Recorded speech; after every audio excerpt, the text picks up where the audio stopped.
Imagine it's May 1945. Berlin lies in ruins, its buildings shattered and its streets choked with rubble. The bitter wind whips through the ruined city, carrying smoke and dust as the sounds of battle echo from every corner.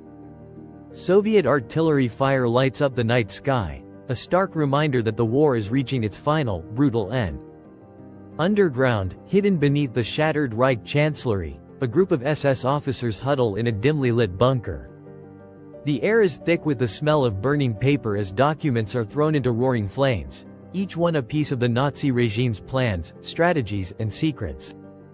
These officers know their time is running out, yet, as frantic as their actions seem, they are far from disorganized. Some pack carefully assembled briefcases filled with gold, diamonds, and forged identity papers. The Third Reich is breathing its last, but for these men, it isn't the end. In fact, it's the beginning of a dark new chapter, one that will take them far from this crumbling city to a distant land, Argentina. Today, we're journeying back in time to uncover one of history's most intriguing and haunting episodes: the escape of high-ranking Nazi officers to Argentina after World War II. This isn't just a story about fugitives and their far-flung hideouts. It's a complex tale of international alliances, hidden identities, and the pursuit of justice in a world unprepared to face the scale of the Nazi regime's crimes. It's a story that reminds us that, while justice may be slow, its reach is long, and that no matter how far someone runs, the truth has a way of catching up. As April 1945 drew to a close, the world's most notorious dictator, Adolf Hitler, took his own life in that same Berlin bunker. But in the months and even years leading up to that fateful day, Hitler's closest associates had begun preparing for a grim but very real possibility: defeat. As early as 1943, they launched a secret operation, codenamed Land of Fire, inspired by the remote region of Tierra del Fuego in southern Argentina. This plan involved securing escape routes, moving vast sums of money, and creating new identities for Nazi leaders who might need to vanish. One of the most influential figures in these preparations was Martin Bormann, Hitler's private secretary. Known for his ruthlessness and loyalty, Bormann was deeply embedded in the Nazi regime's inner workings. Under his direction, the Nazi Party began transferring staggering amounts of money out of Germany, hiding it through a complex web of Swiss bank accounts and foreign businesses. These weren't small amounts, either. We're talking about millions of Reichsmarks, which were converted into gold, diamonds, and various international currencies.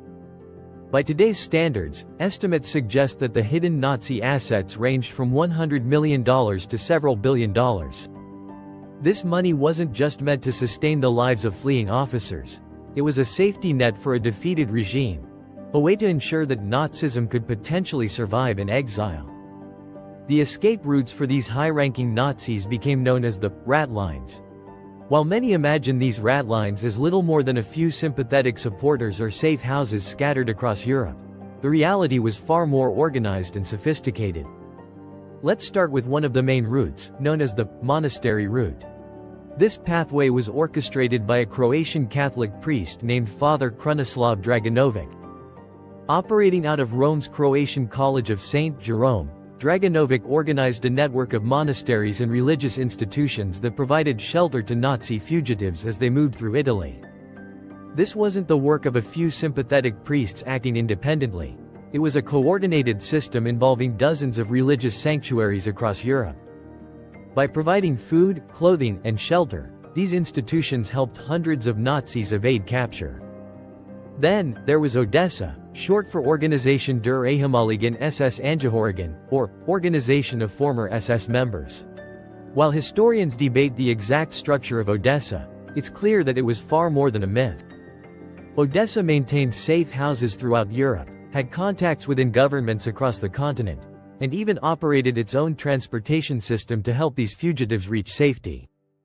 They used elaborate codes and messages placed in classified ads in South American newspapers to coordinate movements, signal safe passage, and provide updates to those on the run.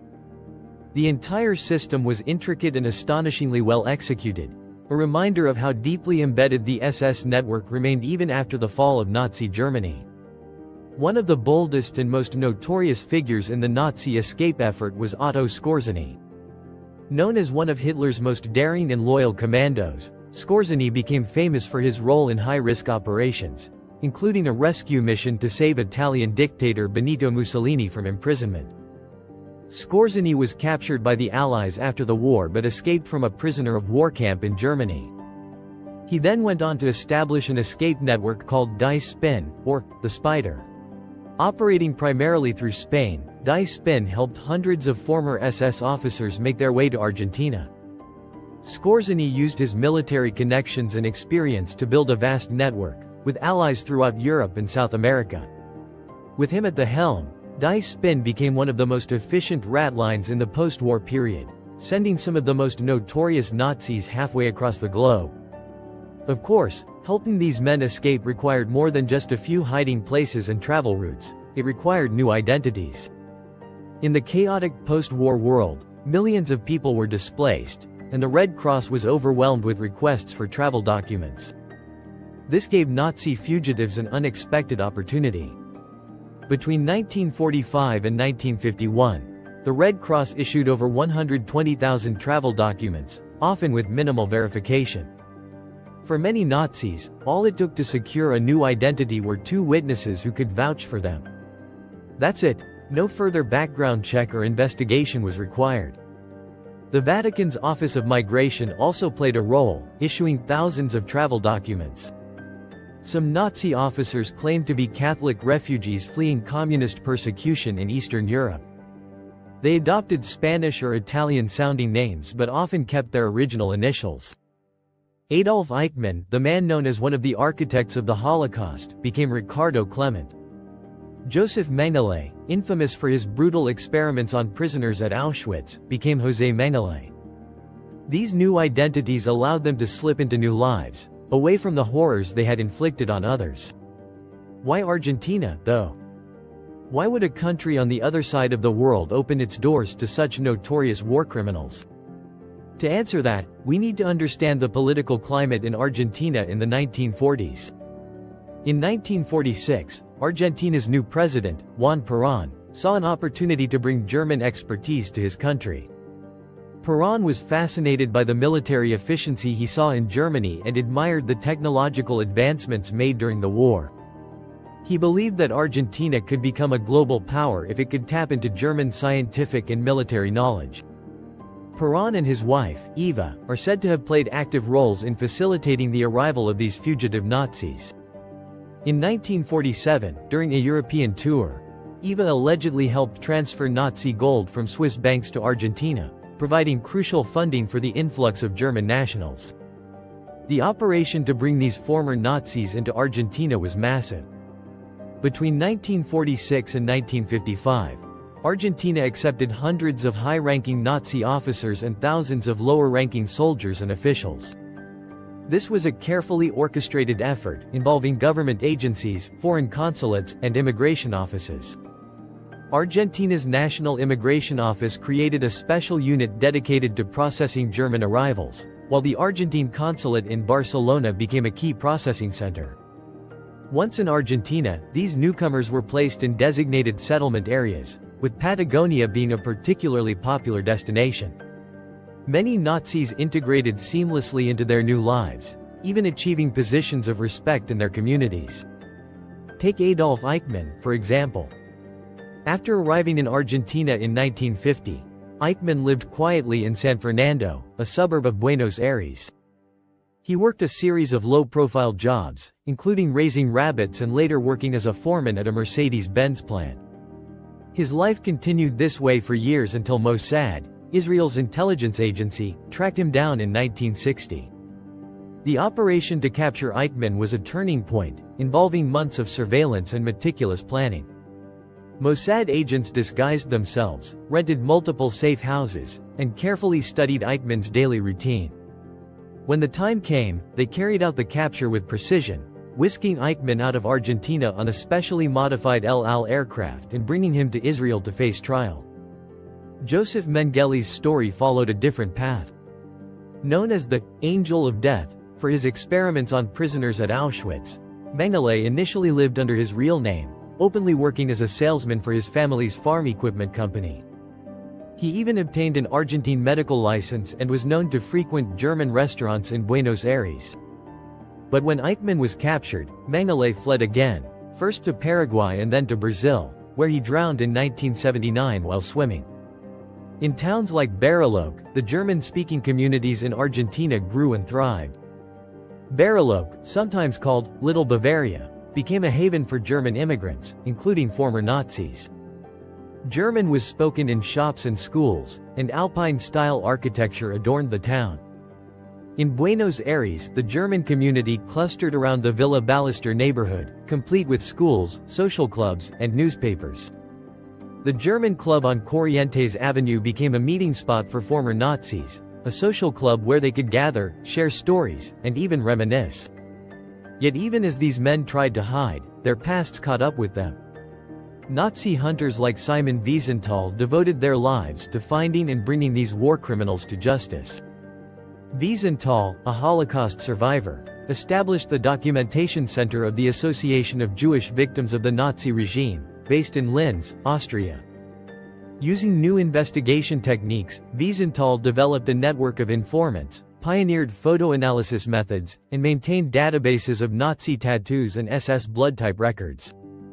Wiesenthal's relentless pursuit of justice led to the capture of multiple Nazis, but Eichmann's trial was a turning point in the world's perception of the Nazi fugitives. The impact of these events has echoed through history. In 2020, Argentine police discovered a massive cache of Nazi artifacts hidden in a Buenos Aires suburb. This collection included everything from Nazi medical devices and Hitler Youth daggers to swastika-marked magnifying glasses and Nazi-themed toys. In 2017, declassified CIA files revealed that American intelligence had long known about Nazi escape routes and sometimes even assisted these criminals to gain intelligence against the Soviet Union. Argentina's Jewish community, the largest in Latin America, has felt the impact of these dark times.